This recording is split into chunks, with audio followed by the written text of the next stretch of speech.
rencontre avec le corps diplomatique au palais d'État d'Amboutserouad après la réunion conjointe avec les membres de la HAT et les membres du gouvernement. Hier au palais d'Amboutserouad, le président a reçu ce jour le corps diplomatique et quelques représentants des pays membres du GIC afin de leur informer de l'évolution politique actuelle à Madagascar. Deux points importants de la tournure actuelle de la politique ont été abordés au cours de cette rencontre: l'usurpation des prérogatives présidentielles ainsi que le cas du Conseil présidentiel de la transition. Usurpation des prérogatives présidentielles en décidant de mettre en place immédiatement les institutions de la transition. Les trois chefs de file ont usurpé les prérogatives du président. Sur le gouvernement, article 4 de la charte, le pouvoir de nommer le gouvernement appartient uniquement au président de la transition sur proposition du Premier ministre en tant que chef de l'État et autorité de nomination. Il appartient au président d'effectuer les ultimes arbitrages sur l'attribution des ministères. En conséquent, en attribuant nominativement des ministères à telle ou telle mouvance, les chefs de file ont tout simplement décidé à la place du président. C'est ce qu'on appelle une usurpation de fonction, passible de sanctions dans le code pénal malgache.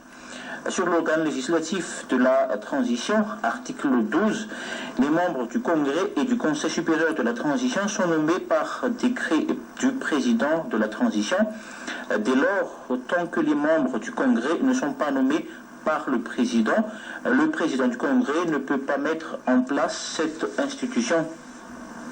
Ensuite, avec toutes les concessions inimaginables que nous avons faites depuis la signature des premiers accords de Maputo jusqu'à l'acte additionnel d'Addis Abeba et tous les efforts que nous avons fournis en vue de rechercher les solutions pour sortir Madagascar de cette crise profonde, croyez-vous que nous jugeons de tous les subterfuges et que nous faisons montre d'une mauvaise foi manifeste pour pérenniser davantage cette crise et pour appauvrir davantage la population malgache?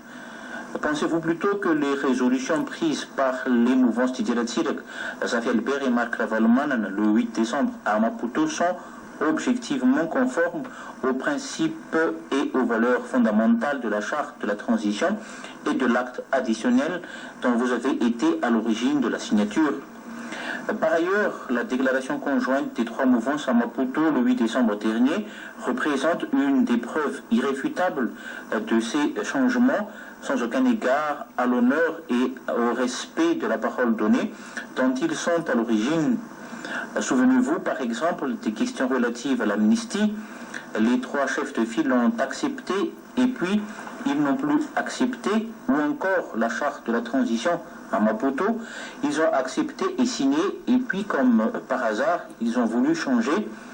Sur la question relative à la présidence de la transition à Maputo, ils ont accepté et signé, mais ensuite ils ont voulu changer, d'où l'acte additionnel d'Addis Abeba, qu'ils ont encore accepté et signé, mais qu'ils ont encore voulu changer pour la énième fois à Maputo.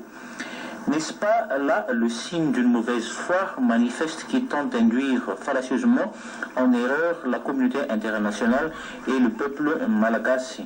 Étant présent à ce rencontre, son Excellence, messieurs les ambassadeurs de chaque pays, Russie, Allemagne, États-Unis, France, représentants des Nations Unies, Libye, Afrique du Sud et Union européenne. Amboutserouad, le 10 décembre 2009, signé par la présidence de la transition.